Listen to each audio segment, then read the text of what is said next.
Okay, so the reason we're here today is because October is pretty famously known now that it's Breast Cancer Awareness Month.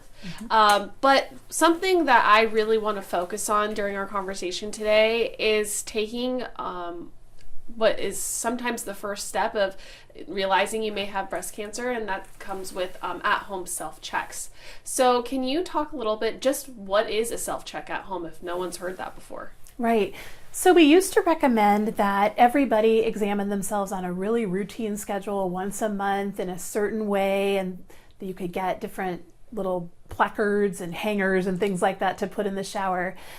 We no longer recommend that you do such routine monitoring, but I always teach, especially kids as they're getting older, that it's totally okay to feel your own body and to understand what your body should feel like.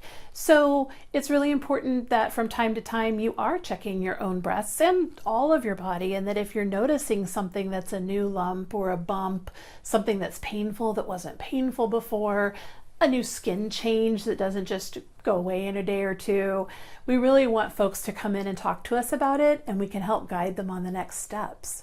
Great. And you mentioned, I always heard once a month or once every other month. It was always like a very routine thing growing up. Why is it a change now that it's not so routine anymore?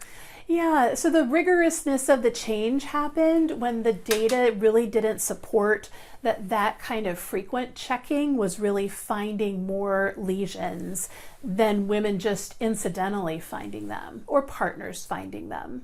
Great. Okay, thank you for that. What are you really feeling for in a self-check? I know it's going to be a little hard to explain, but what's the proper way to do one? Yeah, it's actually pretty easy. If you're really doing an official self-check, it's a good idea to do it in the shower, I think, because you can get your hands soapy and then you're not necessarily finding bumps that are just on your skin. If you're seeing a significant change in your skin texture, then we want you to come in and let us know. Sometimes you'll get a texture called peau d'orange, which is skin of the orange. And if you think about an orange having that really bumpy skin texture, most of us don't have that texture on our skin. That's not normal, and we just want you to get it checked out. Of course, breasts are designed for lactation, but you shouldn't be having breast discharge routinely.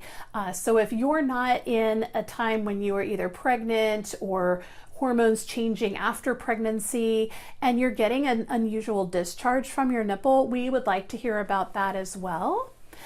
Also, sometimes people will find a dent or a dimple in their breast that didn't used to be there. So it's important to look at your breasts periodically as well, just when you're getting dressed or getting ready for bed in the evening, getting into the shower. The other thing, when you're feeling though, you're feeling for something really hard. It actually feels like kind of an irregular pebble or a rock, almost like there's a hard rock inside your breast. Now, women have a lot of different findings in their breasts. So sometimes there's like a softer cyst or some other kind of softer mass. So I just want to encourage everyone, you don't have to have determined that you've found something that might be a cancer before you come talk to us about it. We still want to see that. Yeah, perfect. Thank you for that. And when you're performing the self-check, should you have your arms raised? Should your body be in a upright position? I guess you mentioned the shower, so maybe not a laying position, but is there a position your body should be in to really get the proper feel? Yeah, your body can be in any position for being able to just sense if there's any masses in your breast. You can be laying down. Typically, as providers, we do our breast exams with women laying down. When you're looking at your breast for dimples or skin changes, you're probably going to be sitting up. And then that's when you might look in just different positions in terms of where your shoulders are at, so that you're getting all the different angles when you're looking at your breast. Okay, thank you. And while self-checks are, so important, it's, in your opinion, is that enough, or are there steps, especially as women and men get older, that you need to take other than just a self-check at home? Yeah, well, especially during October, of course, we're really encouraging people, get your routine mammogram done. So you did mention men. I just want to point out that while we don't typically do mammograms for men, Men do get breast cancer periodically. So just because you're male and you're noticing something unusual in your body, that doesn't mean you should stay at home. That means you should come in and see us and let us help you check it out. It is more rare in men than women to see a breast cancer or a cancer in the chest area, but men do have breast tissue, so it could happen. And can you talk a little bit about what the routine is for mammogram checks? Absolutely. So to some extent, it's a conversation with your provider when you're looking at when to get your first mammogram. Usually the standard age is around 40. Some people don't need mammograms that early, and you can discuss with your provider if you need them every year, every other year. As you get older, they tend to become less frequent. There are some people that need them even younger, in their 30s, and that would be for someone who has a close family history of breast cancers, or gynecological cancers can also run with the same kinds of genetic risk. So if that's you, ask your doctor a little bit earlier. Perfect. And you mentioned somebody in your family having breast cancer to maybe have a little bit of a heightened awareness. Are there steps that somebody should take other than a routine mammogram if they know somebody in their family has gotten a breast cancer diagnosis? There might be. If you're someone who has especially several members of the family who have breast, ovarian cancer, then you definitely want to talk to your doctor.